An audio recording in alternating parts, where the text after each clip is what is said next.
Sindh government کو جو ہماری بات بری لگی وہ یہی تھی کہ ہم نے ان کو ان کا چہرہ آئینے میں دکھایا. یہ شہر اب ہر ظلم پہ بولے گا. یہ شہر اپنے ہر حق کے لیے ہر آئینی، قانونی اور جمہوری طریقہ اختیار کرے گا. غیر مہاجر جس میں پختون کی بڑی اکثریت تھی وہ آفاق بھائی کے نعرے لگا رہے تھے. اب لگ رہا ہے کہ یہ شہر مردوں کا شہر نہیں ہے، زندوں کا شہر ہے. سندھ گورنمنٹ کو جو ہماری بات بری لگی وہ یہی تھی کہ ہم نے ان کو ان کا چہرہ آئینے میں دکھایا کہ آپ چوکیاں بیچ رہے ہیں،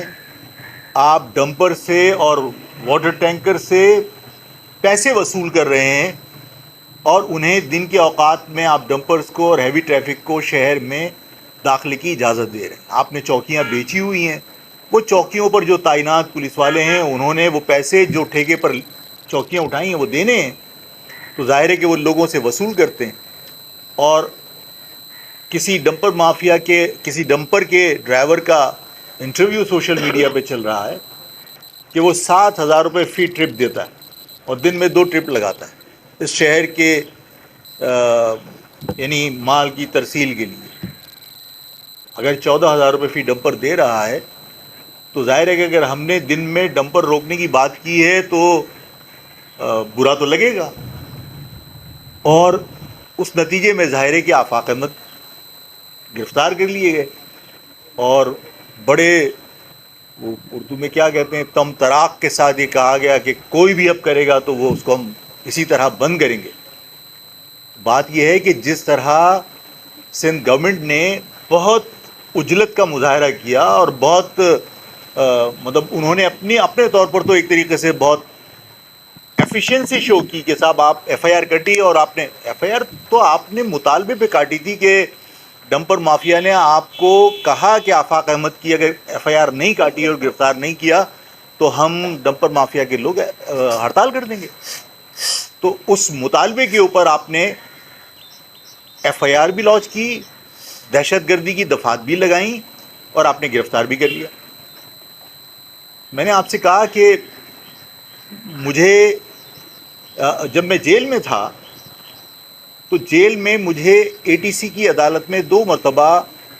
جیل کے قیدیوں کے بیچ میں سے گزر کے جانا پڑا، جو مجھے جیل کا عملہ لے کر گیا. تو وہاں جیل میں اکثریت غیر مہاجروں کی ہے. لیکن صحافی حضرات آپ کو اور تاجر برادری کے جو لوگ بیٹھے ہیں آپ کو ایک اچھی بات یہ بتاؤں کہ جن لوگوں نے یہ کوشش کی تھی کہ آفاق کے اس عمل کو لسانی رنگ دے کر آفاق کو بدنام کیا جائے اور آفاق کی اس موومنٹ کو، آفاق کے اس اقدام کو سبوٹیج کیا جائے. جب میں جیل میں گیا ہوں تو میں نے آپ سے عرض کی کہ وہاں پر اکثریت غیر مہاجروں کی، اور جیل کے عملے سے پوچھئے گا کہ جب مجھے قیدیوں کے بیچ میں سے جب اے ٹی سی کی عدالت لے کر گئے تو غیر مہاجر جس میں پختون کی بڑی اکثریت تھی وہ آفاق بھائی کے نعرے لگا رہے تھے اور وہ یہ کہہ رہے تھے کہ اب لگ رہا ہے کہ یہ شہر مردوں کا شہر نہیں ہے، زندوں کا شہر ہے. میری امید بندھی اور میں آج بہت ہوپ فل ہوں